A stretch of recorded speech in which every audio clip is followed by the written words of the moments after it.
InsyaAllah kita mula dengan Ummul Quran Al-Fatihah. A'udzubillahi minasyaitanirrajim. Bismillahirrahmanirrahim. Alhamdulillahi Rabbil Alamin. Ar-Rahmanirrahim. Maliki yaumiddin. Iyyaka na'budu wa iyyaka nasta'in. Ihdinas siratal mustaqim. Siratal ladzina an'amta 'alaihim ghairil maghdubi 'alaihim waladdallin. Amin. A'udzu billahi samil alim minasyaitonir rajim. Bismillahirrahmanirrahim. Alhamdulillahi rabbil alamin. Ar-Rahmanir Rahim. Wassalatu wassalamu ala asyrafil anbiya'i wal mursalin wa ala alihi wa sahbihi ajma'in. Qala rabbi shrah li sadri wa yassir li amri wahlul 'uqdatam min lisani yafqahu qawli. Rabbi zidni ilman amma ba'. Assalamualaikum warahmatullahi wabarakatuh. Alhamdulillah. Pertama-tama kita bersyukur kepada Allah Subhanahu Wa Taala. Dengan keizinan Allah, kita diberikan kesempatan pada malam ini untuk bersiaran, insya-Allah, walaupun dalam keadaan masing-masing sibuk dengan perkara masing-masing, tetapi insya-Allah pada malam ini kita diberikan kesempatan untuk bersama-sama berada dalam satu suasana ingat memperingati, suasana kita tolong menolong, takmil wal istiqmal. Jadi pada malam ni insya-Allah kita akan cuba sambung sikit daripada perbincangan kita pada hari Jumaat yang lepas, hari Khamis yang lepas, yang mana di dalam perjumpaan itu, dalam pertemuan itu saya menggambarkan tentang solusi-solusi yang perlu kita buat. Antaranya ialah, yang pertama, kita menggambarkan keperluan untuk kita sentiasa berada di dalam keadaan berdoa, meminta pada Allah Subhanahu Taala kekuatan, dan juga kita berdoa. Salah satu doa yang penting ialah doa supaya mendapatkan kepimpinan yang saleh, kepimpinan yang berani. Kita ada banyak menteri. Jadi menteri yang ramai-ramai itu, yang mana satu di kalangan menteri itu yang ada kesedaran untuk benar-benar bersama rakyat, membantu rakyat, begitu, yang benar bersama Islam, membantu Islam. Jadi kita doa. Begitu juga kita ada raja, ada banyak raja, dan raja ni dia ada kehidupan dia sendiri. Sultan-sultan, dan mereka ada kehidupan mereka sendiri. Mereka tak sama dengan rakyat biasa. So kehidupan mereka yang penuh dengan mungkin kemewahan, kesenangan tadi. Kita berdoalah supaya dalam keadaan kehidupan sultan, kerabat-kerabat diraja, tengku mahkotanya, raja mudanya, raja mahkotanya, dan juga sekalian kerabat-kerabat tuanku yang ada, kita doalah supaya mudah-mudahan mereka ini ada kebaikan, ada keikhlasan, dan dengan kebaikan dan keikhlasan itu mudah-mudahan menjadi asbab untuk hidayah masuk kepada mereka, dan mudah-mudahan daripada hidayah itu mereka akan hidup bersama-sama dengan perjuangan yang sebenar, perjuangan yang hakiki, bukan perjuangan yang sementara, ataupun perjuangan yang kita kata tipu daya dunia, perjuangan yang lahir daripada tipu daya dunia. Contohnya kita memperjuangkan tentang kehidupan di dunia ini, supaya kita ada banyak harta, banyak pengaruh, banyak tanah, jajahan dan sebagainya. Jadi bukan sekadar itu saja, juga bukan perjuangan sukan. Kita hari ini melihat ramai juga mereka yang suka memperjuangkan sukan, menaikkan sukan di sebuah negara. Kita tak katalah sukan itu tak penting, tapi nak sebut kat sini, perjuangan itu adalah perjuangan yang bersifat sementara, sementara. Sama ada sementara kepada orang yang bersukan tersebut, ataupun sementara dari sudut mereka yang terlibat tu, yang menyokong, yang mendukung. Sementara. Kalau kita menang pun ada masa kita kalah. Kalau kita kalah pun kan ada masa kita menang. Jadi kita nak sebut kat sini, perjuangan tu berputar balik lah, dan perjuangan itu pun tidak akan bawa kita ke mana-mana, kecuali mungkin kita dapat imbuhan-imbuhan dari sudut keuangan, dari sudut kemasyuran, glamour, dari sudut orang kenal kita, orang nampak kita, orang sebut nama kita. Jadi itu semua adalah merupakan sesuatu yang bersifat sementara. Bayangkan kita telah berjuang, berkorban berbagai-bagai untuk, contohnya sukan, tak kira namanya sukan apa pun, kan, tiba-tiba tak sempat kita berjaya, tak sempat tim Malaysia masuk ke Piala Dunia, kita meninggal dunia. Maksudnya ajal kita mendahului daripada cita-cita kita. Jadi kalau cita-cita kita itu setakat nak bawa tim Malaysia ataupun nak membawa pasukan negara kita kepada suatu yang lebih tinggi lagi daripada sekadar apa yang ada ni, maka kita akan dapati rupa-rupanya, kan, rugilah kita, kerana kita dah mati, benda tu dah tak bermanfaat dah. Macam gelap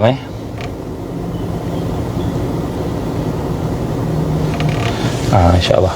Jadi kita sama-sama nak mengajaklah semua pemimpin-pemimpin supaya bukan hanya memikirkan masalah ekonomi semata-mata, supaya negara kita ada ekonomi, atau ekonomi kita supaya kita ni boleh senang hidup kita dan sebagainya, tetapi yang lebih penting supaya kehidupan kita itu bermanfaat untuk diri kita di akhirat dan juga diri yang lain untuk akhirat. Nabi gambarkan apa? Manusia yang paling baik ialah manusia yang paling banyak bermanfaat kepada orang lain. Dan bermanfaat untuk apa? Bukan bermanfaat untuk dunia, tapi bermanfaat untuk akhirat.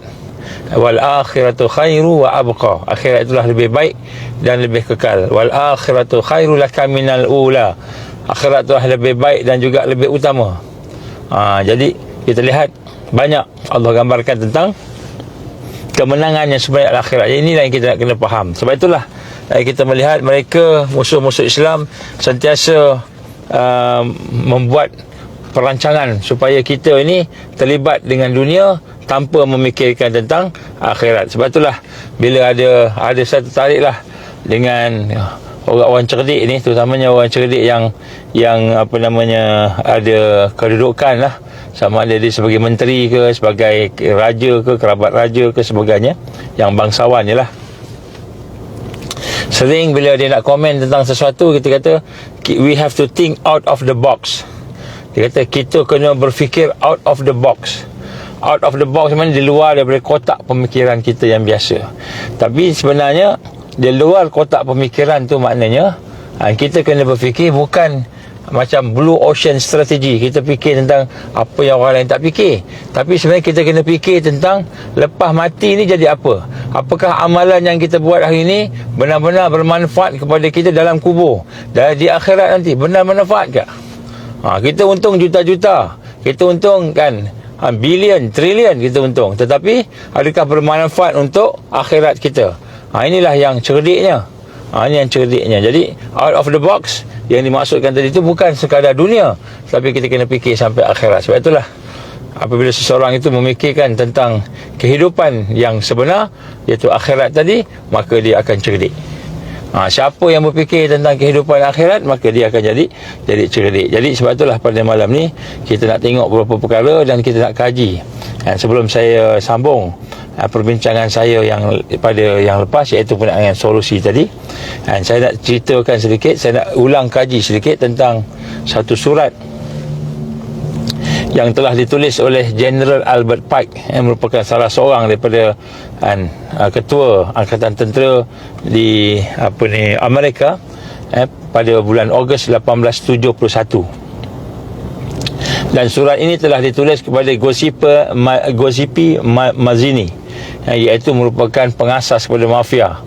Dua-dua ni adalah ketua kepada Illuminati yang ada di Amerika, yang seorang lagi berada di Eropah. Jadi dalam surat itu dia ada panjang lah. dia menceritakan tentang planning dia, perancangan dia. Saya nak sebut sikit lah perancangan dia tentang the Third World War. Kita tengok apa perancangan dia. Dia kata the Third World War must be fomented by taking advantage of the differences caused by the agenda, iaitu Illuminati Secret Society. Jadi perang dunia ketiga ini mestilah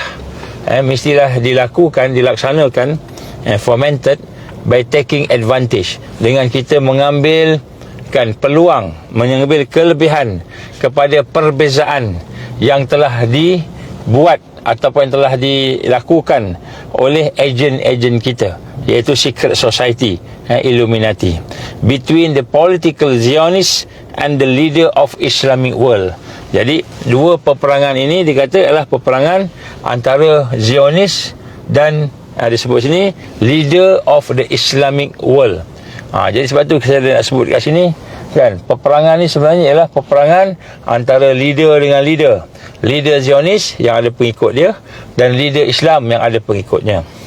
Maka dikata sini the war must be conducted in such a way, kan? The war must be conducted. Peperangan dunia ketiga ini mestilah dilaksanakan in such a way, sebagaimana that Islam and political of Zionism.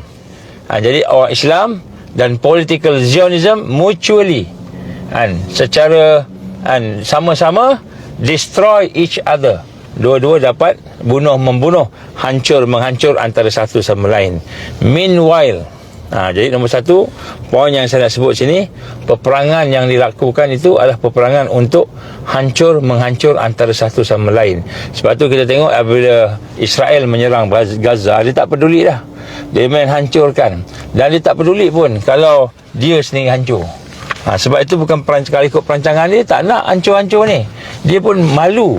Sampai sekarang Israel malu. Banyak perkara-perkara bodoh yang dia buat telah mendapat perhatian satu dunia, melihatkan kekejaman dia, kejahatan dia, membunuh anak-anak, membunuh orang awam, kan. Tapi apa yang digambarkan sini, ini bukan perancangan mereka. Bukan mereka lah sebenarnya yang nak berperang tadi, tapi sebenarnya yang menyuruh mereka perang itu ada tangan-tangan the ghaib, the hidden agenda, the hidden hand. So dia kata ini the war must be conducted, peperangan itu mestilah berlaku di antara Islam dan Zionis tadi, sehingga mereka mutually destroy each other. Dua-dua saling memusnah antara satu sama lain. Meanwhile the other nation, kemudian negara-negara, bangsa-bangsa yang lain once more divided on the issue. Dia akan berpecah kepada isu ni and will be constrained to fight to a point of complete physical, moral, spiritual and economical exhaustion. Jadi akhirnya di dalam dunia ni pun akan ada satu bangsa-bangsa lain, negara-negara lain yang mana mereka pun akan berpecah-pecah dari sudut dunia. Jadi perpecahan ini memang mereka rangka dengan peperangan yang besar tadi. Sehingga mereka akan fokus kepada isu ni, sehingga isu ni akan menjadi menyebabkan mereka terlibat dengan exhaustion, iaitu mereka letih, apa dia, a complete exhaustion of physical, moral pun habis, spiritual pun habis, and economical.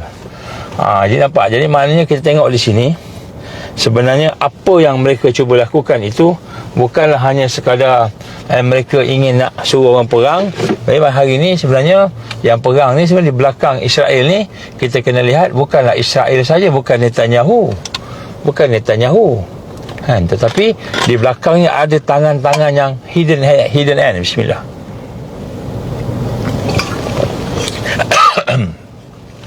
Yang mana hidden hand itu akan menyebabkan peperangan itu berlaku sampai habis. Kenapa dia nak habiskan Zionis? Kenapa dia nak habiskan Islam? Dan kenapa dia nak habiskan negara-negara lain? Ni kita sebut digital ID, kita sebut IHR dan sebagainya ni. Kenapa semua tu akan terlibat dan menjadi rosak sama-sama dia, sehingga fizikalnya habis, moralnya habis, spiritualnya habis, dan akhirnya ekonominya pun habis, kerana dia nak bangkitkan satu kerajaan baru yang digambarkan sebagai the New World Order. Dia nak habiskan semua sistem yang ada. Sistem kewangan, dia tak nak lagi dah sistem kewangan macam sebelum ni, gold, lepas tu fiat money, US dollar, ringgit Malaysia, kita kata dolar Singapore, baht Thailand dan sebagainya. Dia tak nak dah ada duit fiat money. Dia nak kepada sekarang ni dia panggil crypto currency, ataupun kita kata currency yang berkaitan dengan digital.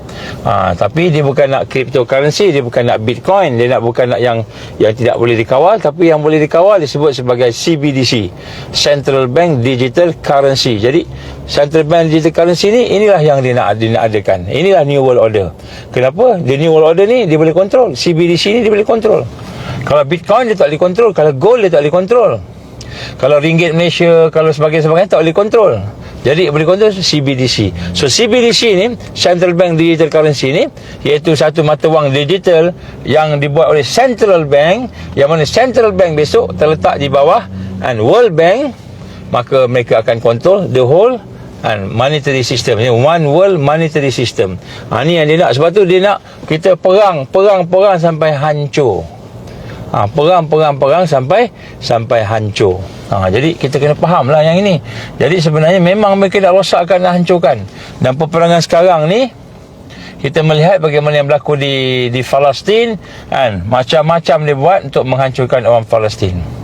Jadi mereka ini memang dia punya perancangan dia. Bukan saja letup bom-bom akan berlaku di Gaza, tapi dia akan sekarang ni dah merebak ke West Bank. So dah keluar dah dalam parlimen Israel, nasihat dia kata kita kena hancurkan juga apa yang ada di West Bank, supaya kita complete control on the Palestine, complete control, termasuklah Baitul Maqdis. Jadi ini perancangan dia. Jadi pada masa yang sama, orang Islam pun akan bangkit juga, akan lawan. Sebab tu fasa pertama ialah fasa mempertahankan diri. Maknanya selepas daripada berlaku serangan 7 bulan Oktober tadi, fasa mempertahankan diri. Lepas fasa mempertahankan diri, orang-orang Palestin, pejuang-pejuang mujahidin pembebasan Palestin ataupun Al-Aqsa tadi, dia akan mula pergi keluar dengan cara perang gerila. Perang gerila ni menggunakan sniper. Sekarang dah mula sniper dah. Dah mula dah tembak sana tembak sini, cari daripada jauh. Gunakan sniper. Dan selepas daripada tu, mereka akan dikepung, akhirnya mungkin akan terkesan apabila satu dunia kepung orang Gaza ataupun Hamas, mungkin mereka akan tak boleh nak bergerak ke sebagainya. Pada masa tu masuklah fasa yang ketiga. Fasa ketiga ni apa? Orang-orang luar, mujahidin luar, orang beriman yang di luar mula masuk ke dalam Palestin. Bila masuk ke dalam Palestin, mereka bermula bertembung.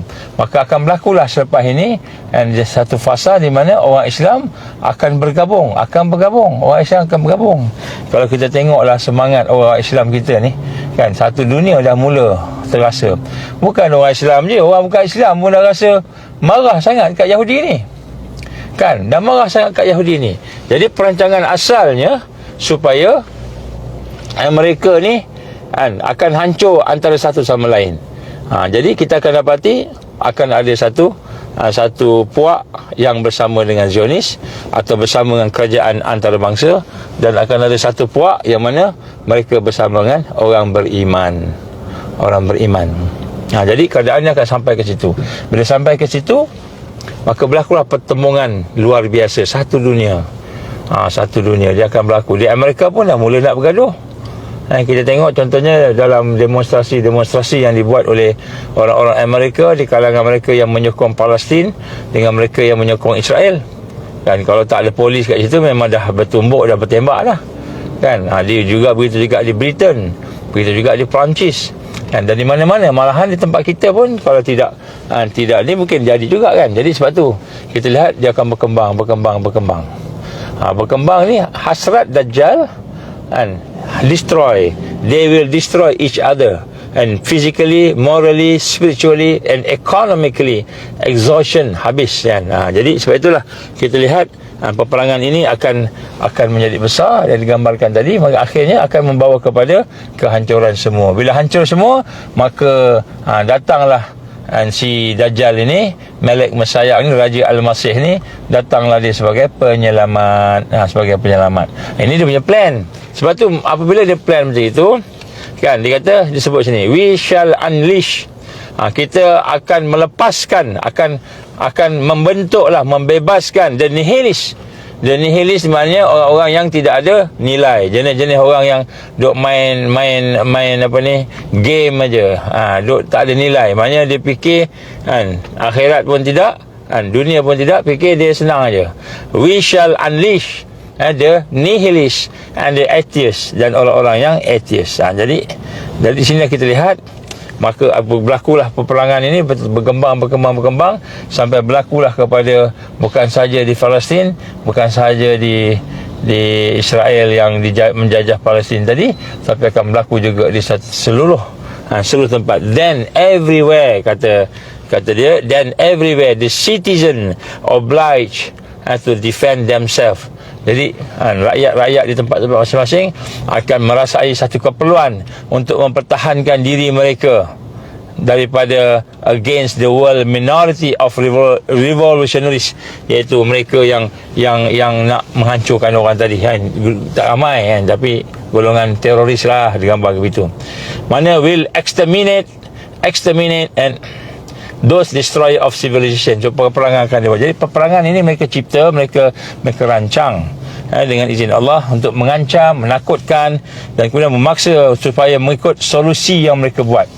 Apa yang nak buat besok, dia akan propose solusi-solusi, yang mana solusi itu datang daripada peperangan yang mereka buat. Jadi sebab tu mereka cadangnya nak menghancurkan semua orang, melemahkan semua manusia, tetapi apabila melemahkan semua manusia ni dan mematikan, menghabiskan semua, tapi Nabi gambar apa? La tazalu ta'ifah min ummati zahirina 'alal haq. Jadi masalahnya apa? Masalahnya Allah SWT tidak akan mengizinkan orang Islam semua habis.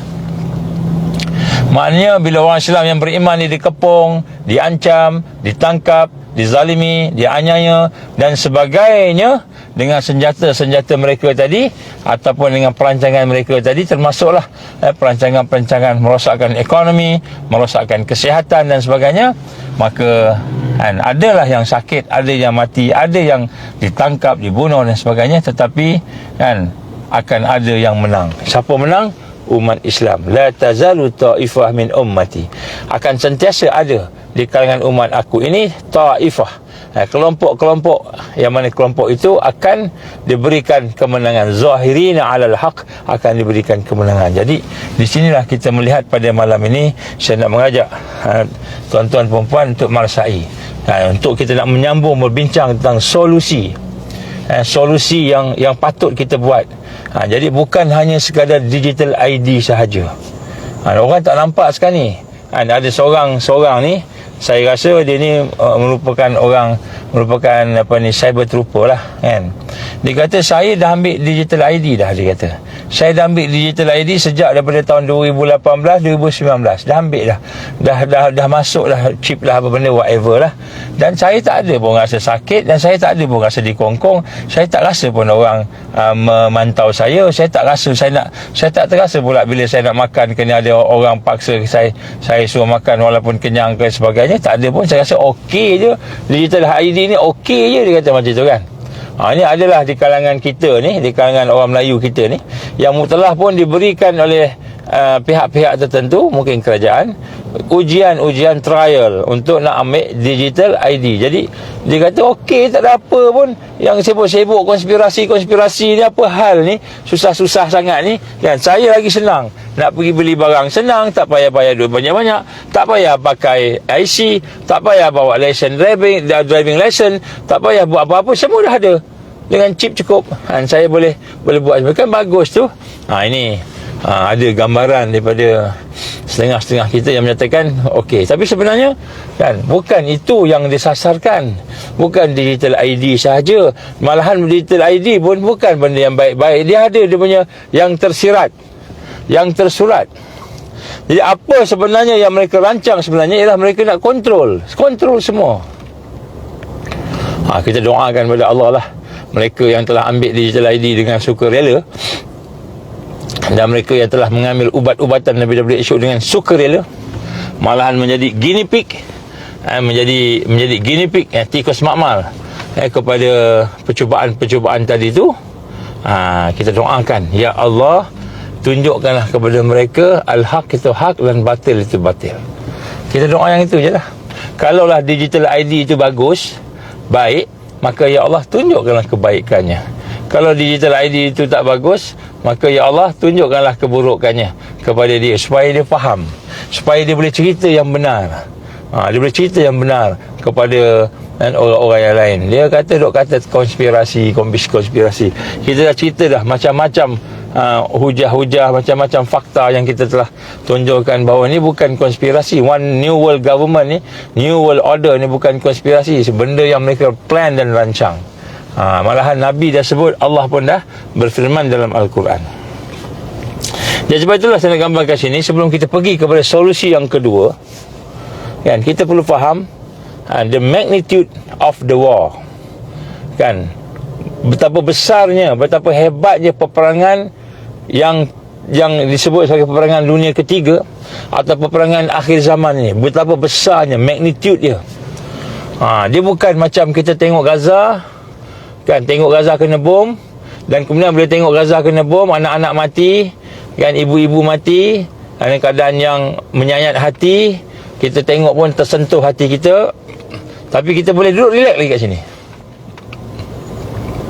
Kita tengok orang kena tembak, kena bom di Palestin, kena bunuh. Kita tengok hospital kena bom, kena tembak. Jadi kita tengok tu. Begitu juga yang berlaku sebelum ni di Yaman, anak-anak mati kebeluran dan sebagainya.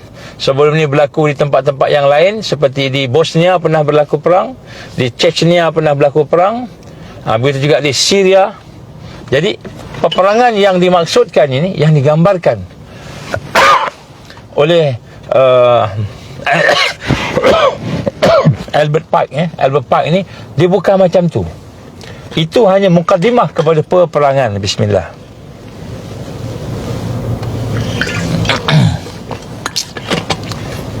Semua lalu sini mesti tengok.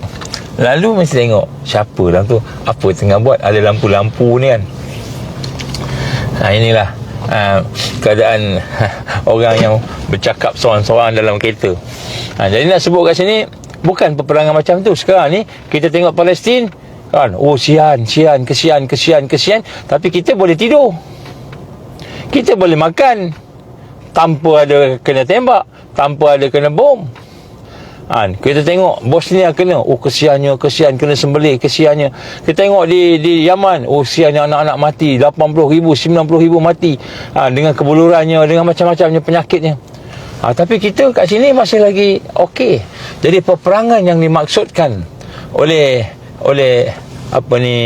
Albert Pike dalam surat dia kepada Joseph Mazzini itu, iaitu antara Illuminati di Amerika dan Illuminati di Eropah pada tahun 1817, kata saya kita baca tadi, 1871 tadi, yang mana dia kata peperangan itu akan berlaku bukan hanya di antara Zionis dan Islam, tapi sekutu-sekutu mereka, tapi seluruh nation, seluruh dunia akan berlaku. Inilah digambarkan Rasul sallallahu alaihi wasallam al-malhama al-kubra. Jadi peperangan ini yang digambarkan sini bukan hanya orang Gaza yang perang, kita pun perang. Maknanya peperangan itu akan sampai kepada satu dunia, akan terkesan dengan kita kata peperangan tersebut. Jadi kita boleh bayangkan tak? Dan peperangan itu dalam berbagai bentuk. Berbagai bentuk. Baik. Antaranya saya nak sebut kat sini, peperangan menegakkan sistem syirik. Saya nak kena cerita ni magnitude of the war, kan, ataupun bagaimana hebatnya peperangan yang dimaksudkan situ. Kenapa? Kerana peperangan yang dimaksudkan itu, kalau kita ingat macam Gaza, kita kat Malaysia tak apa lagi, kita hantar bantuan.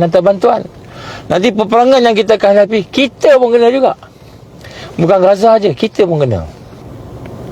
Jadi cuma bagaimana level intensity tadi mungkin berbeza-beza. Cara diserang kita berbeza-beza. Kalau di Gaza mungkin dengan bom dan sebagainya. Mungkin di sini dengan cara pemaksaan, kontrol. Dia akan kontrol dengan ekonomi. Dia akan kontrol dengan ekonomi. Saya bagi satu contoh. Peperangan yang pertama ialah, okey, saya sebutlah sikit-sikit supaya kita faham. Saya bacakan apa yang pernah saya sampaikan. Saya ulang balik tapi untuk kita tengok solusinya. Yang pertama, peperangan menegakkan sistem syirik. Menegakkan sistem syirik itu pertama. Jadi pertama sekali ialah menegakkan sistem syirik. Ini digambarkan sebagai sistem salib.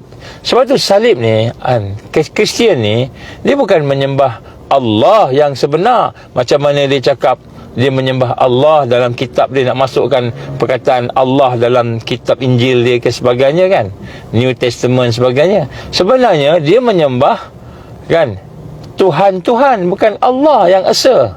Allah ni esa, kul huwallahu ahad. Tapi Kristian dia menyembah Tuhan Allah, Tuhan Jesus, Tuhan Maryam, Holy Ghost. Jadi maknanya dia orang ni syirik. Syirik. Jadi sebenarnya peperangan salib itu ialah peperangan untuk menegakkan sistem yang mensyirikkan Allah. Ini dia punya magnitude kita kata besarnya, hebatnya al-malhamah al-kubra ni. Janganlah kita nampak malhamah kubra ni darah aja, bom aja. Tapi sebenarnya dia bermula dengan peperangan menegakkan sistem yang mensyirikkan Allah Subhanahu wa ta'ala. Contoh, kita kata saya belajar agama, saya belajar sampai PhD agama kan, sampai PhD agama, tapi asas saya punya pembelajaran ialah sekular. Sebab tu orang belajar agama ni sampai PhD, kebanyakan mereka, tak semua noh, kebanyakan mereka tidak mempunyai akidah yang mantap. Teori yang mantap mungkin, kita kata teori yang mantap ni maknanya mungkin dia boleh berhujah dengan Qurannya, dengan hadisnya, sebagainya. Hadis sahih lagi disebut macam-macam. Tapi dari sudut akidahnya, dalam bentuk kehidupan dia, pemikiran dia, dari sudut hati dia, hati paling penting. Tasawuf, contohnya tasawuf, tak ada. Kalau belajar kat universiti ni, belajar tasawuf ni tak ada. Hakikat tasawuf, belajar tasawuf ni tak ada. Tazkiyatun nafs ni tak ada. Yang ada belajar fiqh, yang ada usuluddin, yang ada mustalah hadis, mustalah hadis, ilmu tentang hadis, ulumul Quran, belajar tentang Quran, tauhid, teori. Tapi yang benar-benar membersihkan hati, jiwa dia, sehingga dia boleh merasa bertakwa kepada Allah, dia boleh hidup dengan akidah yang terselah dalam akhlak dia. Hampir tak ada. Tak semualah, tapi majoriti tak ada. Hampir semua tak ada. Saya tak kata semua noh, tapi majoriti. Jadi di dalam universiti ni kita belajar pengajian Islam, tetapi tasawuf tak ada. Sebab itulah bila berlaku, orang tu boleh jawab, dapat A di dalam agama Islam, dalam pendidikan agama Islam, tetapi dia tak semayang. Dia boleh berzina, dia boleh melakukan dosa yang besar, syirikkan Allah. Kenapa? Kerana sebenarnya peperangan yang pertama, sebab itu disebut sebagai peperangan salib. Mari kita menegakkan agama kita, holy war, peperangan salib. Ini peperangan yang pertama, peperangan salib tadi. Kenapa? Dia bukan nak tegakkan agama Kristian, dia nak menegakkan sistem yang mensyirikkan Allah. Jadi kenapa? Kerana bila kita mensyirikkan Allah, Allah tak terima apa yang kita buat. Walaupun kita Islam, kita pandai cakap, boleh berhujah, tapi kosong di sisi Allah Subhanahu wa ta'ala. Sebab tu Nabi kata apa? Inna Allah la yanzuru ila suwarikum, walakin yanzuru ila qulubikum wa niyatukum wa a'malukum. Atau kama Rasul sallallahu alaihi wasallam, sesungguhnya Allah tidak melihat apa yang ada pada tubuh badan kamu. Kat luar nampak bertudung, kat luar nampak berjubah, kat luar nampak berjilbab, kat luar nampak ada kopiah, ada serban, ada janggut, ada jubah. Kat luar nampak hebat bercakap Al-Quran dan hadis, tapi hati kosong daripada ihsan, kosong daripada ikhlas, kosong daripada taqwa. Hati ni masih fokus kepada ghairallah. Inilah peperangan salib. Inilah peperangan menegakkan sistem syirik. Walaupun belajar agama, tapi asasnya sekular. Walaupun belajar agama, tapi asasnya liberal. Boleh terima pandangan-pandangan yang bertentangan. Kan? Oh, LGBT ni pandangan dia. Tak apalah pandangan dia. Kita tak kacau lah. Boleh terima pandangan dia. Tak boleh terima.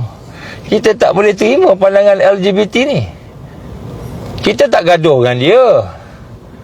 Kita tak pukul dia, kita tak kacau dia, tapi kita tak boleh terima. Bila kita kata tak apalah, boleh terima lah LGBT ni, tak ada masalah LGBT ni, itu dia punya. Yang penting dia tak kacau kita, dia tak buat jenayah, tak mencuri, tak membunuh, tak merompak, tak apalah.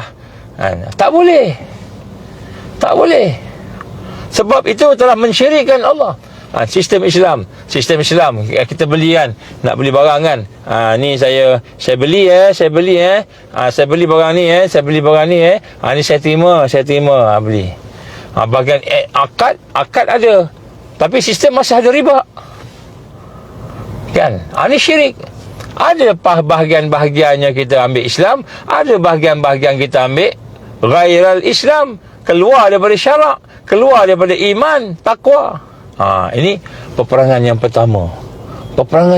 Jadi peperangan pertama ni hakikat dia bukan nak jadikan negara orang Islam tu tukar daripada negara Malaysia kepada negara Malaysia Islam, negara Islam Malaysia kepada negara kafir atau Kristian Malaysia. Bukan. Itu dia punya gimmick-gimmick je. Yang sebenarnya sistem. Ini peperangan untuk menegakkan sistem syirik. Contohnya apa sistem syirik? Bab ekonomi. Contohnya kita boleh terima riba. Cuma tukar akad aja, dia kata tukar akad je. Akad je kita tukar. Dah jadi asah dah. Jadi tukar akad je. Saya beli, saya terima, saya jual, saya terima. Akad je dah betul akad. Tapi dalamnya ada interest.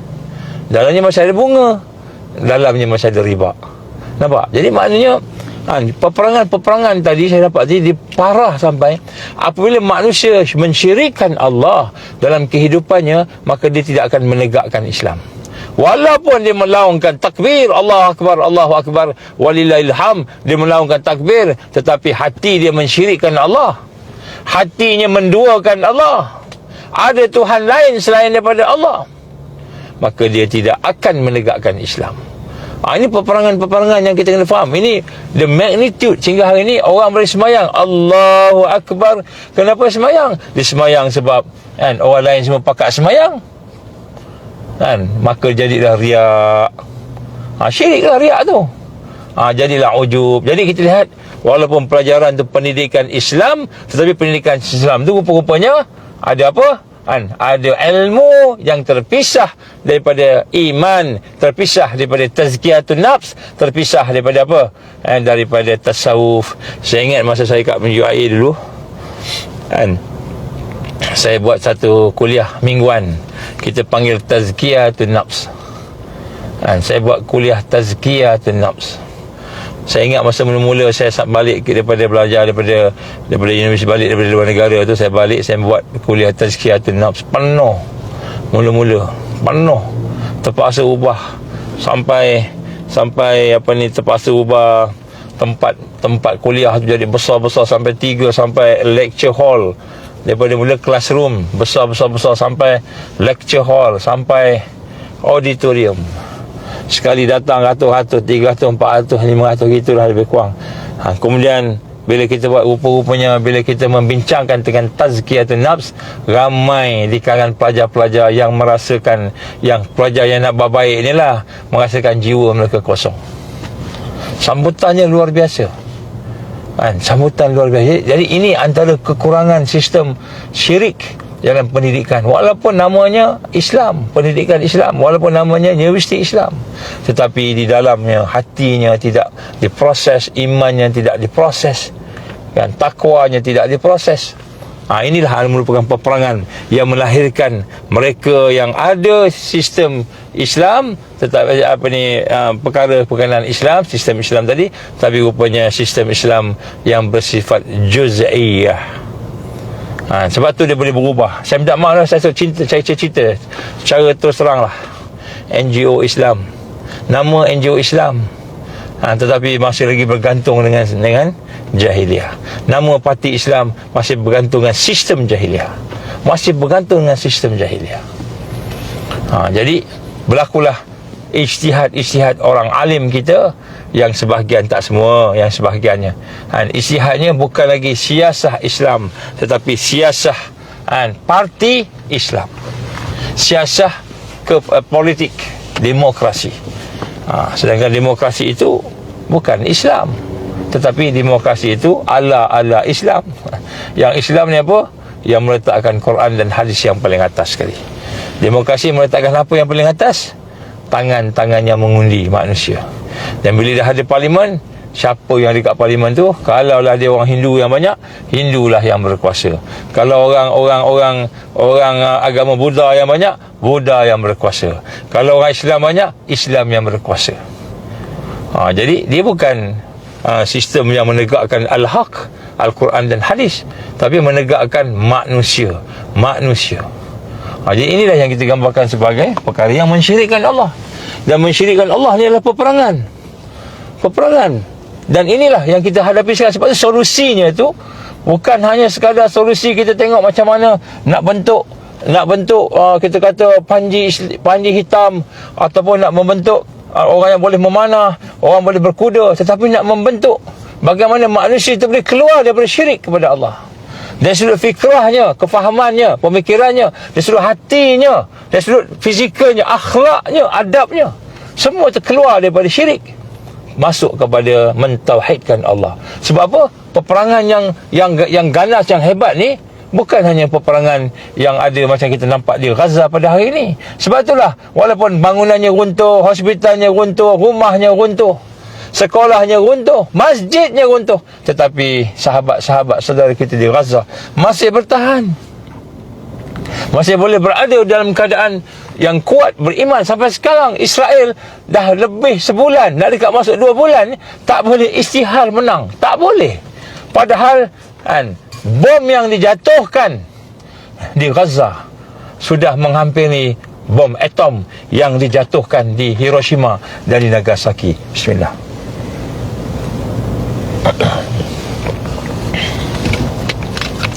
Saya rasa dah lebih dah bom yang jatuhkan. Tapi Allah pelihara, Allah memberikan kuatan pada mereka. Kenapa?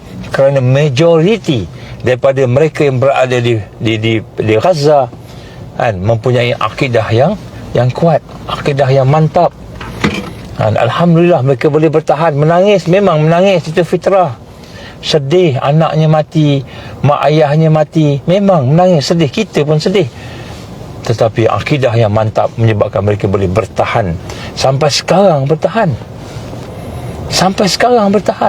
Jadi sebab tu kita lewat hari ni yang dimaksudkan dengan peperangan, yang kita nak kena faham, yang kita nak cari solusi tadi tu, bukan hanya sekadar peperangan untuk berhadapan dengan digital ID, berhadapan dengan HR, berhadapan dengan WHO. Saya akan cerita nanti. Sampai waktu saya akan cerita nanti apa mereka plan satu-satu. Saya akan cerita.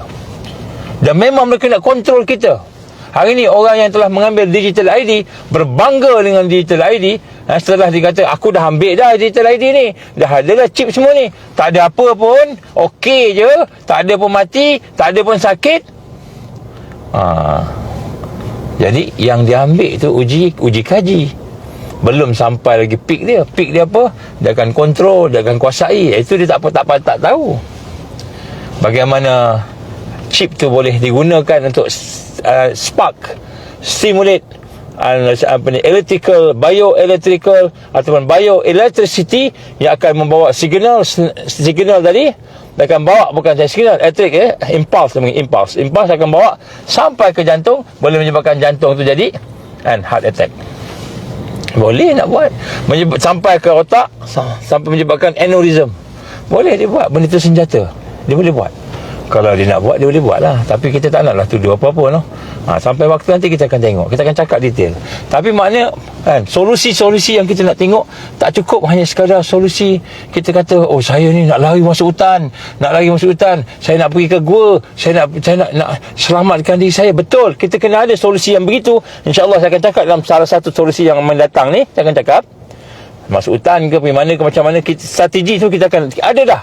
Solusi ada dah. Cuma saya sebut sini, mesti bermula dengan kita faham bahawa yang kita diserang bukan digital ID sahaja. Yang diserang ialah syirik ataupun mentauhidkan Allah. Kita ni menjadi syirik kepada Allah atau mentauhidkan Allah. Ini peperangan nombor satu. Sebab tu dipanggil peperangan salib. Dipanggil peperangan salib. Salib ni maknanya peperangan yang menjadikan Allahu Ahad, Allah yang Maha Esa itu, kepada Allah tu ada tiga. Trinity pula. Allah Tuhan Bapa Tuhan, Anak Tuhan, Holy Ghost. Jadi ada tiga pula. 3 in 1, 1 in 3 dia kata. Baik. Jadi sebab tu yang pertama sekali, kita bukannya nak sekadar solusinya, bukan sekadar, sebab tu tak cukup sekadar parti politik, tak cukup. Saya ucapkan tahniah kepada Dr. Sam, kawan saya jugalah, saya pernah lah sekali. Saya tak tahulah dia ingat, saya tak ingat lagi. Tapi saya ucapkan tahniah lah, menang dalam pilihan raya di Kemaman baru ni. Yang menang, Alhamdulillah, kita ucap tahniah lah. Tetapi dia ada tanggungjawab yang besar. Jadi bukan hanya sekadar kita nak tegakkan siasah parti politik, tapi kita nak tegakkan siasah Islam. Selagi siasah kita masih politik kepartian, selagi itulah kita belum pergi mana-mana pun dari dalam perjuangan Islam. Belum lagi. Sehinggalah kita menegakkan siasah politik Islam, bukan politik kepartian Islam. Ya, sebab tu tak sebut kat sini. Jadi kalau kita dah tegakkan, katalah kita Dr. Sam dapat jadi Perdana Menteri menggantikan PMX bulan 12 ni. Ni bulan ni ada gerakan untuk nak menjatuhkan Perdana Menteri yang sekarang ni, Anwar Ibrahim. Nak jatuhkan, dia nak gantikan dengan Dr. Sam kita, contohlah kan. Saya dengar, saya tak tahu, saya dengar walaupun saya tahulah juga sikit-sikit kan. Jadi nak sebut kat sini, katakanlah PM kita adalah Dr. Sam, kemudian nak tegakkan Islam, katakanlah semua pakat-pakat tegakkan Islam, maka kita, adakah ini akan diizinkan oleh mereka yang berada di peringkat antarabangsa ataupun yang peringkat di Malaysia ni? Mereka tak akan mengizinkan. Mereka tak akan mengizinkan berlaku macam mana pengalaman kita di Algeria. Dah menang dah, Algeria dah menang dah, buat bentuk kerajaan Islam, parti Islam menang. Tiba-tiba dalam masa 1 hari 2 hari, kudeta daripada pihak tentera, akhirnya habis dibunuh. Begitu juga pernah berlaku di Sudan, pernah berlaku di Turki, yang terakhir pernah berlaku di Mesir. Dah menang lah kan. Kita kata Dr. Morsi dah menang lah semua sebagainya. Tiba-tiba kudeta, Dr. Morsi kena tangkap, masuk dalam penjara, diseksa. Akhirnya dia jadi dia jadi apa? Dia jadi dibunuh secara indirect kan. Jadi nombor satu, peperangan sebenarnya solusi yang sebab tu kita tengok ni, untuk melihat solusi akhir zaman ni tidak semudah yang kita jangka. Kita ingat cukuplah dengan kita boleh duduk kat hutan mana-mana, tapi syirik masih berlaku. Cukuplah kita boleh selamat daripada digital ID, tapi syirik masih berlaku contohnya. Ini baru satu peperangan. Ada lagi peperangan yang lain, peperangan pendidikan, sistem pendidikan. Tadi syirik, tadi sistem, bagaimana sistem keseluruhan ni pendidikan kita. Sistem pendidikan membentuk, kenapa dia bentuk sistem pendidikan tadi? Untuk membentuk tokoh-tokoh yang menyesatkan. Ini banyak tokoh-tokoh yang menyesatkan, merosakkan pemikiran, merosakkan jiwa umat, melahirkan atheist, melahirkan nihilis, melahirkan penyembah-penyembah sains.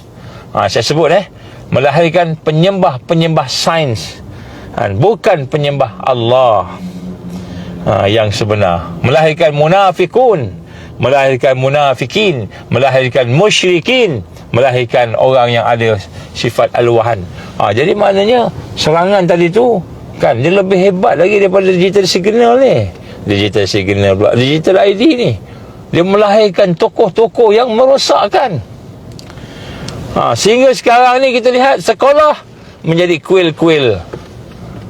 Kuil-kuil untuk menyesatkan akidah umat tanpa kita sedar. Universiti melahirkan graduan yang berkilat dengan logiknya, akalnya, rasionalnya, tetapi akidahnya bercampur-campur, jiwanya kering daripada iman. Nak bertaubat kepada Allah, nak bertaubat dosa-dosanya, susah.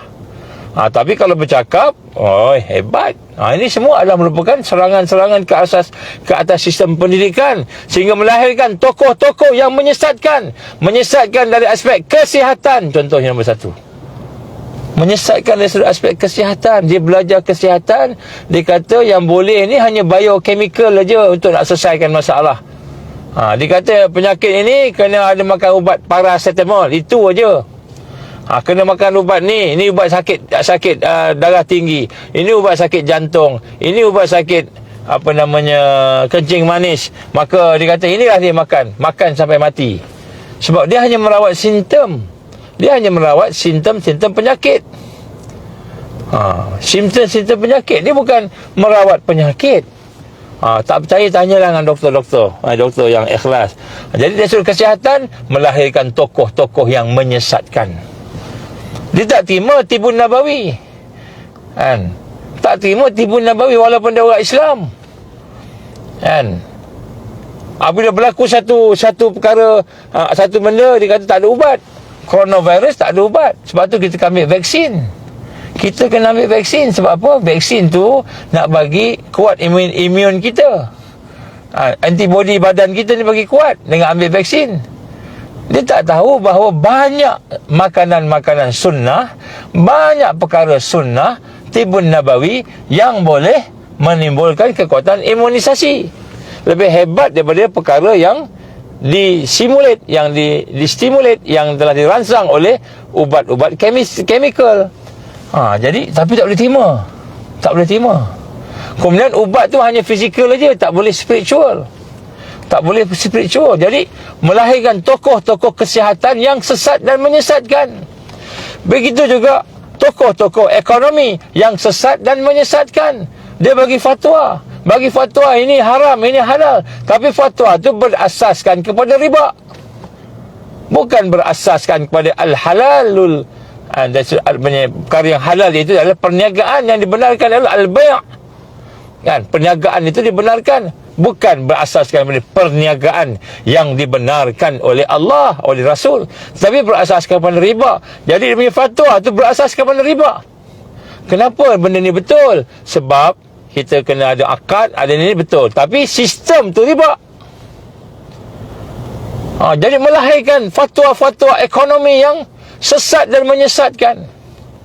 Jadi kita tak perasan, kita ingat okey, tak apa, ini sistem Islam, rupanya camouflage saja. Tak percaya, tanyalah dengan pakar-pakar ekonomi yang benar-benar ikhlas, yang bertakwa. Jangan tanya pakar-pakar ekonomi yang kerja dia nak bagi fatwa untuk dapat gaji, bagi fatwa untuk dapat duit. Ni betul, ni boleh ni. Ni boleh ni. Kenapa? Dah dia punya akad, dan ni betul. Akad dia, kita diijab kabul semua. Tapi asasnya masih riba lagi. Masih asas riba lagi. Cuba cek betul-betul. Tidakkah kita mengisytiharkan perang dengan Allah bila kita menerima riba? Jadi lahir tokoh-tokoh yang sesat dan menyesatkan. Imam mudillin dalam bahagian ekonomi, imam mudillin, tokoh-tokoh yang sesat yang menyesatkan dalam bahagian ekonomi, tokoh-tokoh menyesatkan dalam bidang fatwa, tokoh-tokoh menyesatkan dalam bidang sosial, kehidupan. Jadi sebab itulah sebenarnya peperangan yang mereka lancarkan ini, peperangan dalam bentuk sistem yang boleh membina tokoh-tokoh yang menyesatkan. Pendidikan yang kita tak perasan. Kita pun duduk dalam sistem yang sama dulu, tapi Allah izin ada sedikit kesedaran.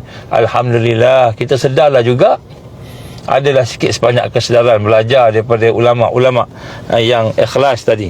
Jadi membina tokoh-tokoh yang menyesatkan ini dari kalangan ulama, dari kalangan orang alim, saintis, dari kalangan orang-orang yang memimpin umara. maka benarlah apa yang digambarkan Rasulullah SAW, bahawa sesungguhnya yang aku khawatir, yang aku bimbang atas umat aku inilah pemimpin yang menyesatkan. Hadis daripada At-Tirmizi. Jadi bukan Dajjal yang aku bimbangkan. Jadi pada hari ini solusinya kita kena faham, kita kena balik kepada sistem pendidikan kita ni, anak-anak kita ni. Supaya asasnya apa? Asasnya mentauhidkan Allah, akidah. Asasnya apa? Asasnya iman. Asasnya Al-Quran dan sunnah Nabi. Barulah kita asas kembali. Ini baru tajdid. Baru kita betul-betul membina solusi yang mantap, solusi yang sebenar. Jadi peperangan ni bukan, it's not as easy as 1, 2, 3. Kan? Saya akan sentuh, saya sebut tadi, saya akan sentuh IHR. Sebenarnya saya akan sentuh nanti, tapi itu belakang sikit. Kat situ ada solusi dia. Tapi kat sini saya nak sentuh benda yang asas, dasar. Setelah kita mendoakan, kenapa kita mendoakan pemimpin yang dapat hidayah tadi? Supaya kita diberikan oleh Allah pemimpin-pemimpin, orang-orang yang boleh mengurus kita, memimpin kita. Tak kiralah di kalangan siapa pun, yang bertakwa, yang beriman, yang boleh memimpin umat hari ini, yang begitu tandus dengan kepimpinan yang berwibawa, yang beriman, yang Islam, yang bertakwa, tandus. Dia boleh cakap Islam, dia boleh jadi ahli majlis fatwa, dia boleh menjadi ahli majlis syura ulama, ketua lagi. Dia kata apa? Vaksin wajib, vaksin wajib, dia kata vaksin wajib. Tapi bila dia ambil vaksin, dia terus buat bekam kat tempat cepat-cepat. Bekam, kenapa nak keluarkan balik vaksin tu? Bila tanya kat dia, Ustaz, kenapa Ustaz bekam-bekam ni? Kan Ustaz kata vaksin ni wajib. Dia senyum. Tak apa, saya bekam ni sunnah. Tapi fatwanya vaksin wajib. Tetapi bila dia ambil vaksin, dia bekam, dia keluarkan. Di mana ni? Pemimpin macam mana ni? Kenapa dia nak selamatkan siasah kepartian, siasah Islam, kepartian politik. Jadi ini yang benda-benda yang berlaku. Benda-benda yang berlaku, kita tak perasan, tak sedar. Kita buat benda yang bercanggah dengan prinsip Islam. Walaupun kita nama Tuan Guru, walaupun kita nama Ustaz, kita tak perasan. Sebab siasah kita bukan siasah asasi Islam. Siasah kita siasah parti politik Islam. Tak kiralah yang namanya UMNO ke, yang namanya PAS ke, yang namanya PKR ke. Bila kita meletakkan siasah parti politik lebih tinggi daripada siasah Islam, maka kita akan kelang kabut kat situ. Kita akan confuse. Maka semua ikutnya. Yang bagusnya, yang menyebabkan parti-parti ada pada hari ini kerana pengikutnya, pendukungnya semua ikhlas. Pendukungnya ikhlas. Yang kat bawah tu ikhlas, mendukung, sami'na wa ata'na, kami dengar dan kami taat. Itu ijtihad mereka. Allah bagi satu barakah rahmat, Allah tangguhkan kehancuran. Tapi kalau tidak ada orang ikhlas yang bawah-bawah tadi, habis, hanyut. Kenapa? Boleh berubah. Vaksin wajib, tapi bila dia beri ambil vaksin, dia boleh bekam, keluarkan balik. Kenapa? Takut nanti kau kena saya apa-apa. Tapi dia kata fatwa dia vaksin wajib. Ini berlaku. Jangan tanya saya siapa dia, tapi saya boleh sebut nama dia. Jangan tanya saya siapa dia, saya sebut ni, dia tahu. Orang yang buat tu tahu. Sebab tu nak sebut kat sini, kan, bagi ulama-ulama dan umara, solusinya ulama umara yang duduk dalam sistem, nombor satu, jangan jadikan sistem manusia, sistem yang bertentangan dengan Allah, sistem yang jahiliah tadi sebagai tumpuan dan fokus kita. Hendaklah kita meletakkan Islam, neraca Islam, Al-Quran dan Sunnah di hadapan kita. Bukan sistem, bukan kerana nak meraihkan ketua kita, bos kita.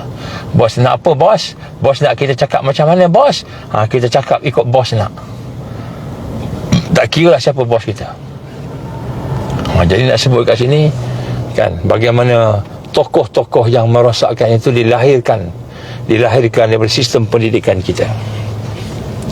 Jadi saya menyuruh pada diri saya menyuruh kepada diri semua. Sesungguhnya peperangan ini telah melahirkan perangkap-perangkap yang membunuh akidah. Peperangan ini melahirkan perangkap-perangkap yang membunuh akidah. Apakah yang membunuhkan akidah? Seperti jawatan. Bismillah.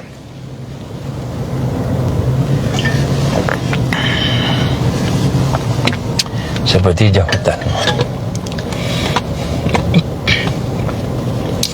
Hati kita hajat pada jawatan sahaja, memenang tinggi kepada jawatan lebih daripada memenang tinggi kepada iman dan Islam, lebih daripada amanah yang Allah bagikan, lebih daripada perjuangan Islam. Jawatan tu lebih tinggi, maka kita rosak. Minta maaf noh, saya sebut kat sini lah. Pada zaman Menteri Kesihatan kita, kan, kenapa Menteri Kesihatan susah sangat nak sebut benda yang hakiki, benda yang benar?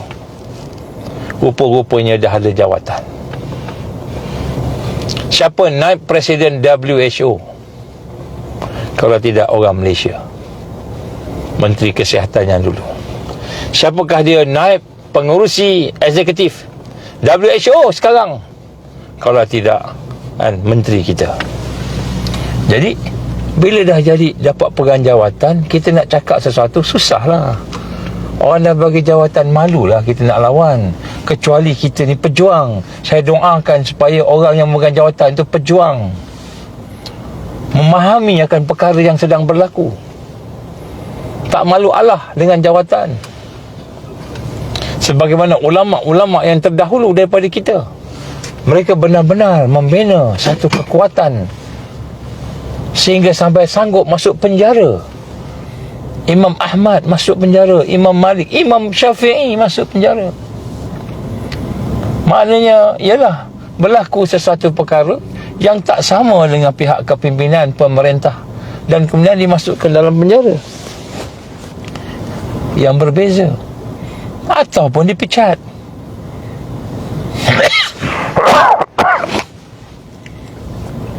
Ada tak mufti-mufti kita yang dipecat kerana tak sama pandangan dengan pihak kepimpinan? Ada tak?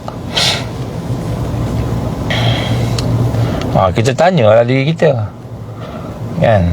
Bila tak sama yang kita buat, kita cari hujah, dalil yang boleh menjadikan kita menyokong apa yang pemimpin kita nak.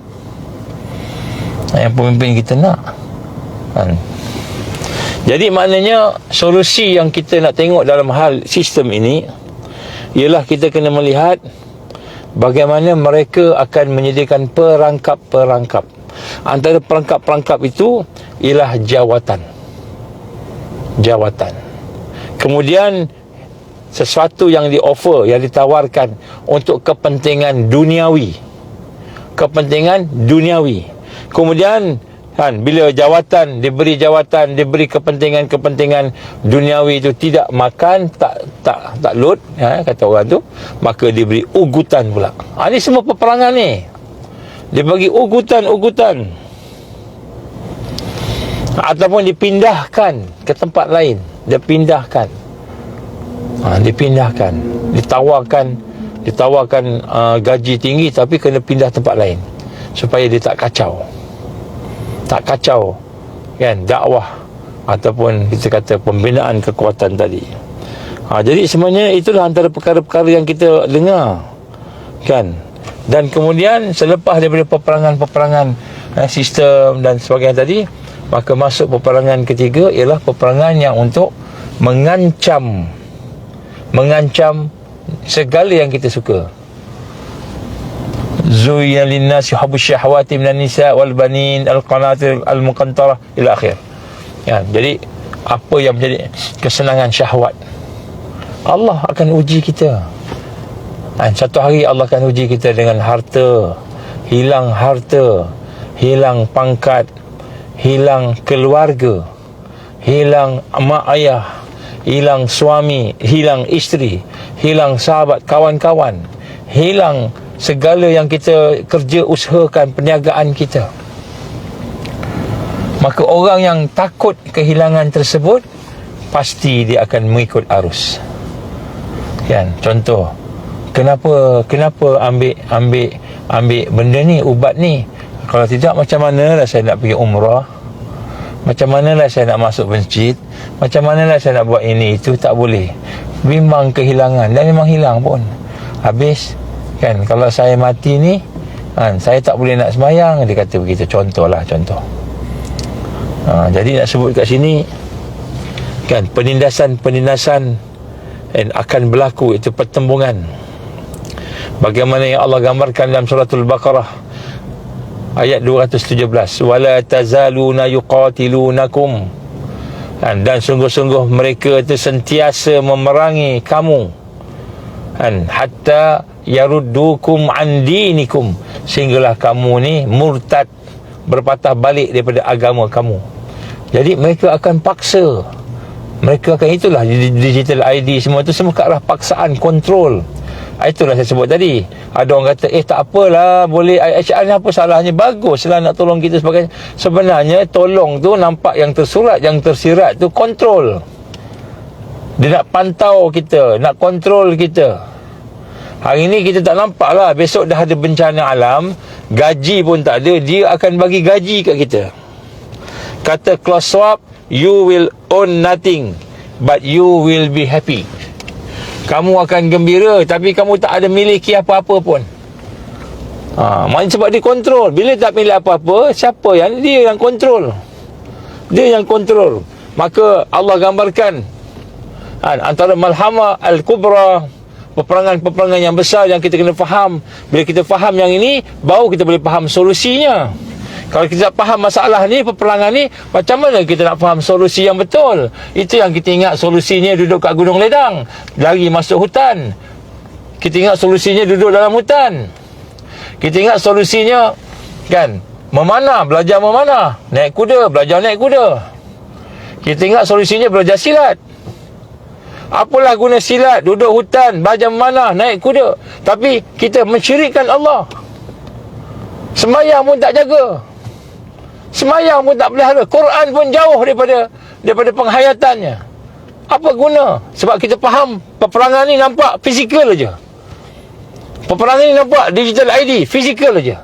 Kita nampak ubat saja, nampak bio weapon, chemical weapon. Peperangan ni, malhamah kubra ni, nombor satu, nak menyesatkan.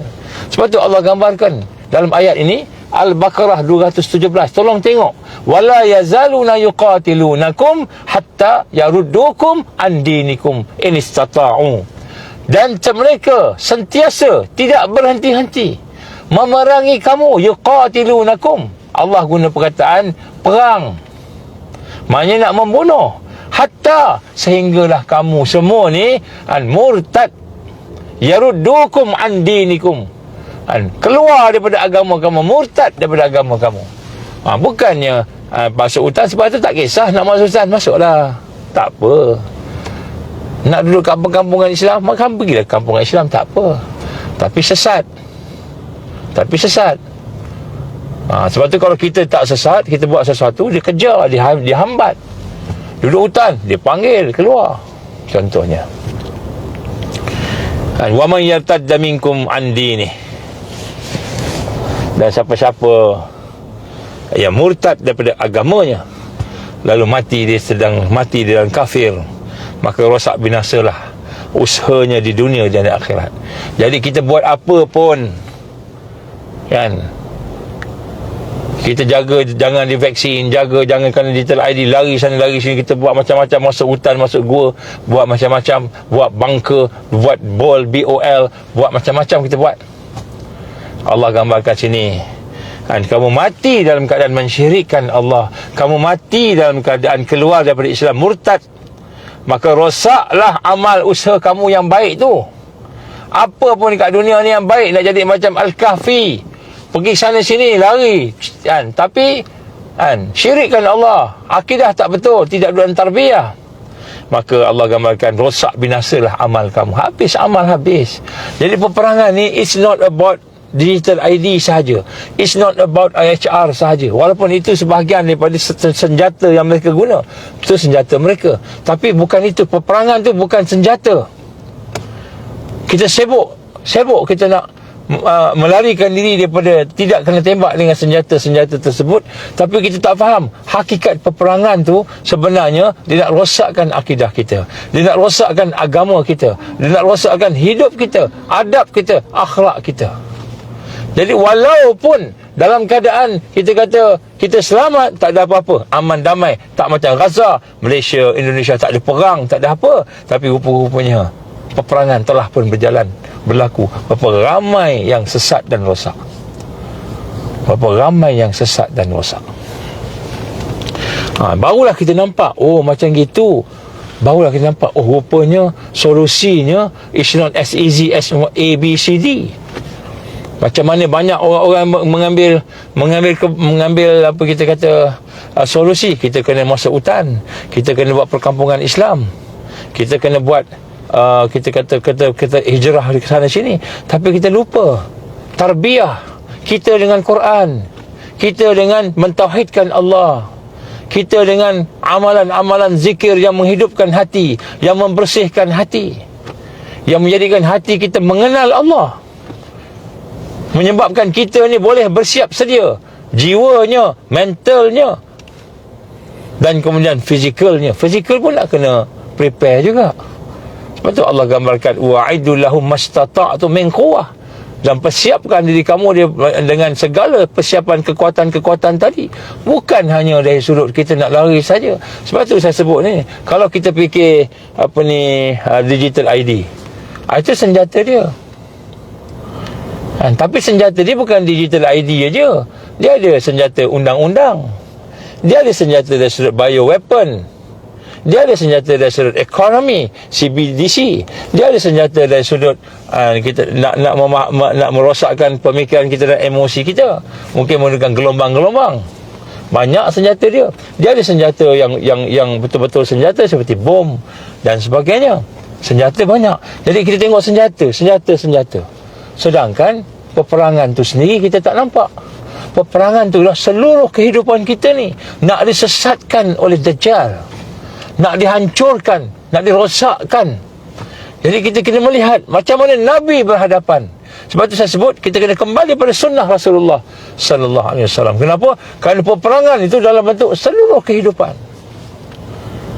Sebab tu kalau kita kena digital ID, kat sini pula, ni vaksin, dia tak ada kat sini, digital ID, kena dah, tak boleh buat apa, dia paksa kita. Masa itulah bila kita faham hakikat peperangan tadi, persiapan tadi, solusi tadi, maka pada masa itu kita akan diberi pertolongan oleh Allah, macam mana Nabi sallallahu alaihi wasallam diberikan pertolongan ketika peperangan Badar. Peperangan Badar cuma 300 lebih orang saja. Yang ada pedang 8 orang yang ada pedang. Yang ada kuda 2 ekor je. Yang lain semua pakai pedang dibuat daripada pelepah tamar. Pelepah tamar, bukan dibuat daripada kayu jati yang keras tu, kayu belian, dibuat daripada pelepah tamar. Pedang tu macam macam pedang, tapi pelepah tamar. Yang ada pedang 8 orang aja.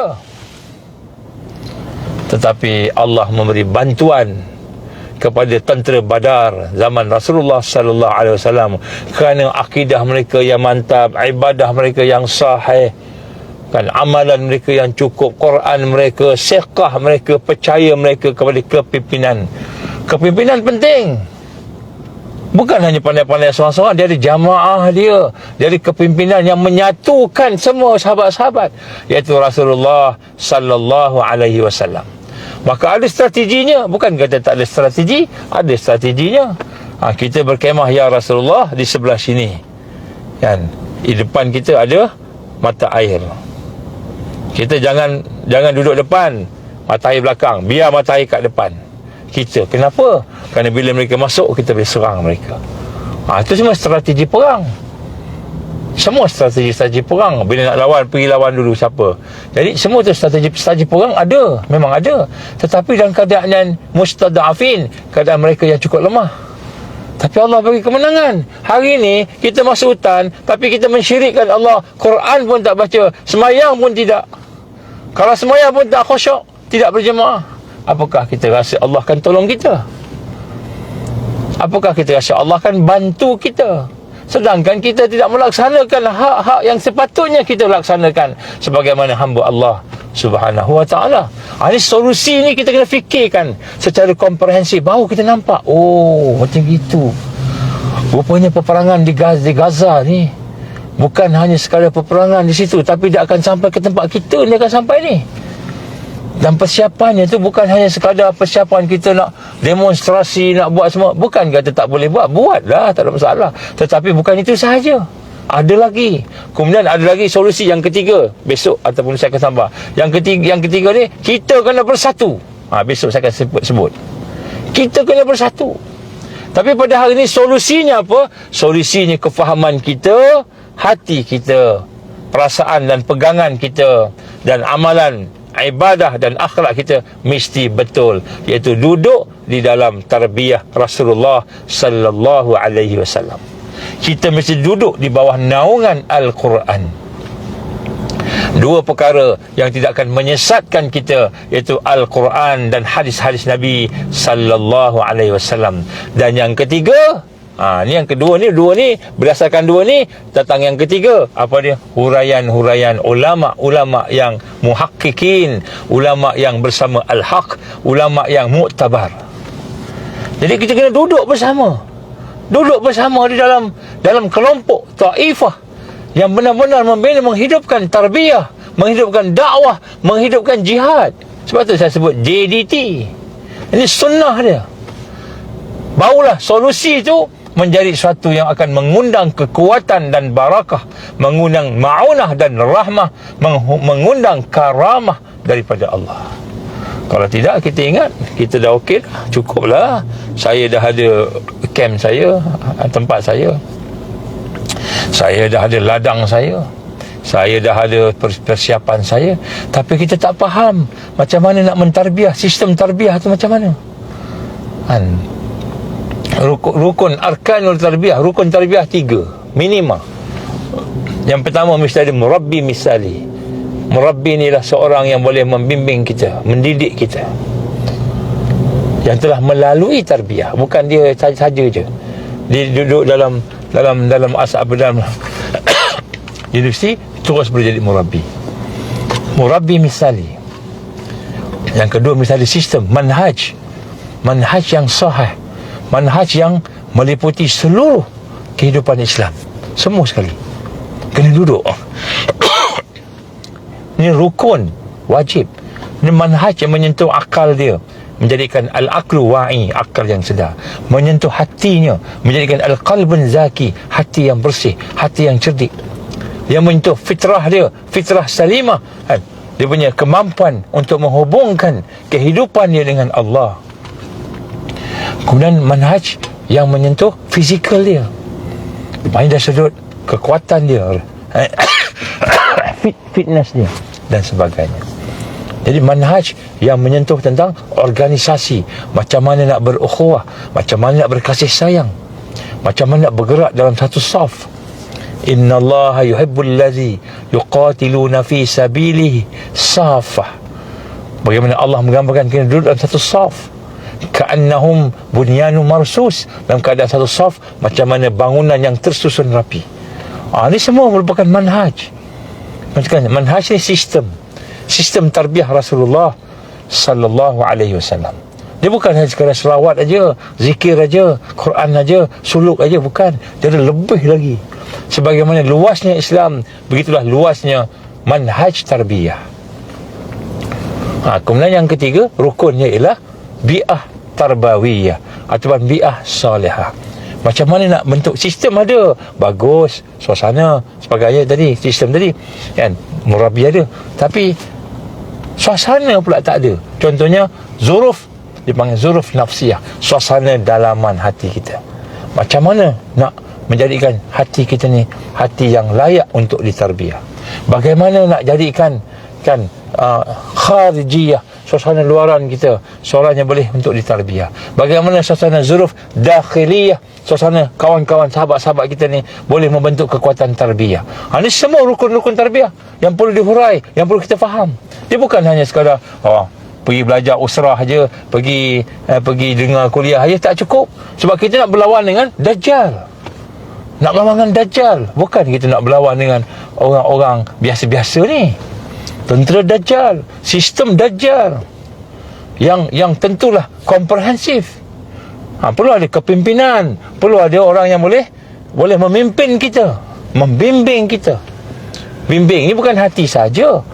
Kita kata cukuplah saya dah ada guru mursyid boleh ajar saya zikir. Bukan sekadar zikir sahaja. Dia berperanan murabbi misali, dia berperanan sekurang-kurangnya 4 peranan dia. Yang pertama sebagai seorang ayah, yang mana dengan kasih sayang ni sentiasa membimbing anak-anak didik dia. Yang kedua sebagai seorang muallim, dia ada ilmu yang boleh menyampaikan. Yang ketiga peranan dia sebagai seorang syekh yang mendidik hati-hatinya, membersihkan hatinya, meningkatkan makam-makam yang ada dalam suluk dan dalam dia punya perjalanan tarbiyah. Yang keempat sebagai komandan, sebagai seorang yang boleh memimpin dengan disiplin, membina kekuatan umat sehingga boleh berjihad pada jalan Allah. 4 ciri-ciri murabbi misali ni mesti ada. Dia bukan satu je, bukan muallim saja.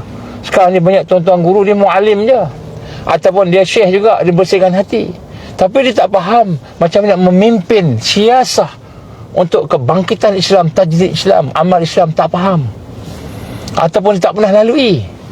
Setakat baca kitab, boleh baca kitab, semua orang boleh baca kitab, tapi macam mana nak membina satu kekuatan tajdid Islam.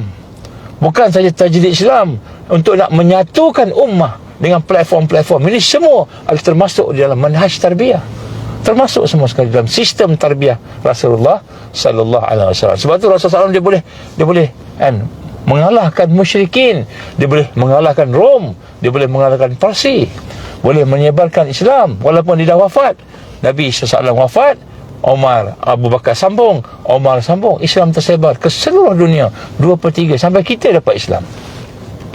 Kerana mereka mempunyai manhaj tarbiyah yang menyeluruh, komprehensif. Ini semua solusinya. Baru boleh. Kalau tidak, kita ingat kita short sendiri je. Macam mana nak kalahkan Dajjal? Dajjal ada sistem dia, Dajjal ada tentera dia, Dajjal ada kekuatan-kekuatan dia, Dajjal ada sihir dia, ada sains dia yang digabungkan. Kita nak kalahkan dalam keadaan kita seorang-seorang kita dengan family kita, boleh? InsyaAllah tak boleh. Itu sunnah. Nabi dah sebut kena bersama dengan jamaah, bersama dengan sahabat-sahabat. Wa'tasimu bihablillahi jami'ah. Dan hendaklah kamu berpegang teguh dengan tali Allah. Tali Allah ni apa? Yang pertama Al-Quran, yang kedua hadis-hadis Nabi, yang ketiga ummah Ahlus Sunnah, orang yang kita kata berjuang tadi. Itu tali Allah tu, jamaah, jamaah sahihah. Jadi sebab tu kita melihat kat sini bagaimana solusi kita yang kedua yang saya nak sebut pada hari ini, melihatkan kepada magnitude kekuatan peperangan dan serangan yang berjalan dalam semua aspek. Maka kita perlu bersama-sama duduk di dalam tarbiyah Islam yang tersusun, tarbiyah Islamiyah harakiyah, tarbiyah pendidikan Islam berbentuk gerakan. Maknanya kita boleh meningkat, bergerak, membina kekuatan secara jama'iyah, secara bersama-sama. Jadi sebab tu kita lihat solusi ni, kita kena ada sahabat-sahabat nombor 2 ni. Kena ada sahabat-sahabat yang sefikrah, yang kita sama-sama ada murabbi yang membimbing kita, sama-sama kita mencari orang yang boleh membantu kita. Sebab kita nak berhadapan dengan sistem, dia serang kita dalam bentuk sistem. Kita seorang-seorang kita fikir satu ni aja, 2 ni aja, habis kita. Kita sekarang kita boleh bertahan sebab belum sampai lagi diserang sampai peringkat nyawa, belum lagi. Sampai peringkat keuangan, belum lagi. Sampai peringkat tak ada duit nanti besok, tak ada makanan tak ada, duit tak ada. Sampai peringkat zikir je ada. Macam mana zikir yang hidup? Nabi kata makanan malaikat, zikir. Macam mana tu? Siapa nak bimbing kita tu? Mesti ada murabbi yang boleh membimbing kita. Itu dari sudut spiritual. Bagaimana pula dari sudut daripada sudut fikrah, kefahaman. Macam mana pula dari sudut pergerakan, organisasi. Semua tu disatukan. Bila kita faham yang ini, oh subhanallah, kita kena patah balik kepada sunnah Rasulullah. Macam mana Rasul sallallahu alaihi wasallam melakukan, membuat dulu, macam mana dibuat pada sahabat-sahabat, membina sahabat-sahabat, digabungkan, didudukkan di satu tempat, ditingkatkan diri mereka, sahabat tadi akhlak mereka sampailah peringkat perjuangan, boleh berperang dengan baik, boleh berfikir strategi yang terbaik. Ini semua kita kena gabungkan, kena sinergikan, kena buat semula. Barulah kita berada dalam solusi yang terbaik. Jadi bukan hanya, kalau kita kata digital ID ni hanya salah satu je senjata dia. IHR salah satu je senjatanya. Ekonomi and Trans-Pacific Treatment and Global Pandemic Treaty GBT, semua tu hanya senjata-senjatanya. Ni belum cerita dengan HARRP Hub yang telah diletak di Alaska.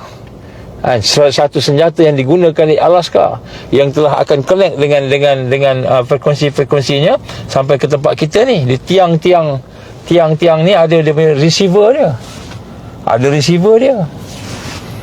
Yang mana dia akan transmit daripada Alaska ke sini. Kemudian dia akan transmit pula signal-signal gelombang-gelombang yang harmful pada masa-masa tertentu. Ini semua senjata juga. Jadi kalau kita berhadapan dengan senjata, kita tak cukup, kita kena berhadapan dengan peperangan. Peperangan ni ada macam-macam senjata. Baru kita nampak, oh, ni semua ni sama je ni, satu je. Baru kita nampak. Dan insya-Allah bila kita ada kekuatan dan kesedaran, barulah kita boleh nak lawan dia. Barulah boleh kita nak tajdid. Baru boleh nak tajdid. Kalau tak boleh, kita ikut follow lah. Macam lembu kena cucuk hidung lah. Masa PKP, jadi lembu kena cucuk hidung kita, kan? Masa besok digital ID pun macam lembu cucuk hidung kita ni. Nak tanam digital nak tanam rice microchip kat sini, tanamlah, tak apalah, rela. Kenapa? Kalau tak boleh travel, tak ada ni, kita pun rela, tak tahu nak buat apa. Kalau nak cocok ke tak cocok ke, nak buat tak nak buat, tu semua tu adalah strategi. Jadi boleh nampak jadi kita nampak ni nombor 2. Jadi nombor 2 ni kita mesti duduk bersama dengan murabbi, kepimpinan, bersama sahabat-sahabat untuk sama-sama membina kekuatan diri kita. Dan kemudian yang ketiga, insya-Allah kita akan sambung nanti. Ini saya akan sebut tentang bagaimana keperluan kita untuk bersatu bersama dengan semua yang beriman, yang Islam. Jadi pada hari ini digambarkan sebagai panji-panji Islam, minta maaf, panji-panji hitam daripada Nusantara, daripada timur, daripada mana-mana. Apa maknanya, insya-Allah kita akan cuba sentuh. Kita akan cuba sentuh, insya-Allah. Di situlah kita akan faham maksud panji hitam ni bukan bendera hitam yang ditulis dengan kalimah la ilaha illallah Muhammad Rasulullah. Itu bukan panji hitam. Apa maksud panji hitam? Maksud panji hitam kita akan cerita, insya-Allah besok kot, kalau ada rezeki. Besok tak boleh, lusa. Besok ada program lain, lusa insya-Allah, ataupun siang ke, saya cuba tengok macam mana. Ini solusi ni kita kena faham. Kalau kita tidak faham, maka kita akan hanyut dengan perancangan jahat and dajjal. Sebab mereka akan tu. Saya sebenarnya insya-Allah saya akan sentuh nanti bagaimana iblis, jahatnya iblis ni sampai peringkat dia mengumpulkan saintis dia kumpulkan. Dia menyamar jadi manusia, dia mengajar saintis-saintis ni, iblis. Sehingga mereka ni menjadi satu jamaah yang besar, menjadi satu taifah yang besar, iblis ni. Jadi hanya boleh dikalahkan dengan taifah, jamaah dari kalangan mukmin yang bersama dengan panji hitam. Apa panji hitam ni? Panji hitam ni bukan bendera hitam yang ditulis la ilaha illallah, bukan. Panji hitam ini satu yang insya-Allah saya akan sentuh pada hari Rabu. Besok saya ada program lain, tak dapat nak sentuh. InsyaAllah cuba review lah, siapa yang baru-baru ni tolong review, dan apa yang berlaku, apa yang ada, InsyaAllah kita akan cuba sentuh pada masa yang untuk solusi yang ketiga. Maknanya apa yang kita kena buat. Yang kedua ni pun susah dah, yang ketiga lagi susah. Tapi insya-Allah Allah akan kumpulkan kita kekuatan, kita boleh laksanakan. Sebab tu kita kena doa, ya Allah, ya Hayyu, ya Qayyum, birahmatika nastaghis. Ya Allah, Allahumma ja'alna minal mahdiyin. Minta doa tu. Allahumma ja'alna minal mahdiyin. Ya Allah, jadikanlah kami orang-orang yang mendapat hidayah di akhir zaman ni, mendapat hidayah di akhir zaman. Allahumma ja'alna minal mahdiyin, ya Allah. Macam itu, minta ke Allah, minta ke Allah lah, insya-Allah. Jadi itulah, insya-Allah kita akan dapat kekuatan, diizinkan Allah, kita akan bertemu lagi insya-Allah dalam keadaan yang lebih baik daripada sebelumnya. So saya minta tuan-tuan dan puan, perbanyakkanlah membaca Al-Quran. Jadi di samping zikir-zikir yang kita amalkan, contohnya la ilaha illallah ataupun selawat ataupun istighfar, kita kena banyak juga membaca Al-Quran. Kenapa? Kerana membaca Al-Quran tu akan menseimbangkan zikir kita. Jadi zikir saja tak cukup, kena baca Quran. Saya tahu ramai yang suka berzikir. Zikir ni sampai peringkat mengenal Allah, sampai peringkat fana, mencapai fana'ul zikr ataupun fana dalam zikir. Jadi kita sampai fana zikir, makam fana tak cukup, kita kena sampai ke makam baqa. Nak sampai makam fana, makam baqa, makam yang sempurna dalam perjalanan hati kita untuk makrifat kepada Allah tadi, kita perlu hidup bersama Quran. Jadi maknanya zikir tadi dia akan panas, dia akan jadi berat. Tapi kita kena sejukkan dia, kita kena hidupkan dia, seimbangkan dia, tawazun, seimbang dengan Al-Quran. Jadi zikir kena zikir juga, solat sunat kena solat sunat juga, solat wajib memang kena buat, puasa kena buat, puasa sunat buat juga, tetapi Al-Quran jangan tinggal. Dan Al-Quran ini dia tidak akan lengkap kecuali bersama tadabbur dan juga amal. Maknanya tadabbur dan amal baru disempurna pada diri kita, tetapi sempurna dalam hidup kita bila kita boleh mendokongnya, menyampaikan kepada orang lain. Maksud mendokong tadi, kita memperjuangkannya dan menyampaikan kepada orang lain, baru Quran itu mencapai kesempurnaan hidup. Kesempurnaan hidup. Kalau tidak, kesempurnaan diri kita baca, mesti ada tadabbur, mesti ada penghayatan ataupun amal. Tapi itu kesempurnaan diri kita. Kalau kesempurnaan hidup kita, seluruh hidup, mesti kita dokong dan memperjuangkan Al-Quran. Bila kita boleh memperjuangkan Al-Quran, barulah insya-Allah kita ada kesempurnaan dalam hidup kita. Jadi itulah insya-Allah sikit sebanyak sebagai malam ni, mudah-mudahan apa yang saya cuba kongsikan ni dapat memberi manfaat kepada kita sama-sama, mudah-mudahan sebahagian daripada amalan soleh kita insya-Allah. Jadi insya-Allah izinkan saya nak teruskan perjalanan. Masa dah pukul 11 ni, saya masih lagi jauh lagi perjalanannya. Insya-Allah mudah-mudahan Allah mudahkan semua urusan kita, mudah-mudahan Allah bantu kita lah dalam segala aspek. Bagi mereka yang masuk lambat ni, tolonglah doa, dengar daripada awal. Dengar daripada awal tadi, kita mula tadi, insya-Allah barulah kita faham. Kalau tidak, kita tak faham. Insya-Allah. Aku li qauli hadza, astaghfirullahal azim li wa lakum. Mari kita baca doa. A'udzubillahi minasyaitonir rajim. Bismillahirrahmanirrahim. Alhamdulillahirabbil alamin. Wassalatu wassalamu ala asyrafil anbiya'i wal mursalin wa ala alihi wa sahbihi ajma'in. Allahumma innaka ta'lamu anna hadhil qulub qad istama'at ala muhabbatik wal taqat ala ta'atik wa tawahadat ala da'watik wa ta'ahadat ala nusrati syariatik. Fasik Allahumma rabitataha wa adimuddaha wahdiha subulaha wa amla'aha minurika alladhi la yakhbu washrah suduraha bifaidil iman bik wa jamil tawakkuli alaik wa ahyiha bima'rifatik wa amita ala syahati fi sabilik. Ya Allah, innaka ni'mal maula wa ni'mal nasir. Allahumma amin, Allahumma amin, Allahumma amin. Rabbana atim lana nurana waghfir lana innaka ala kulli syai'in qadir.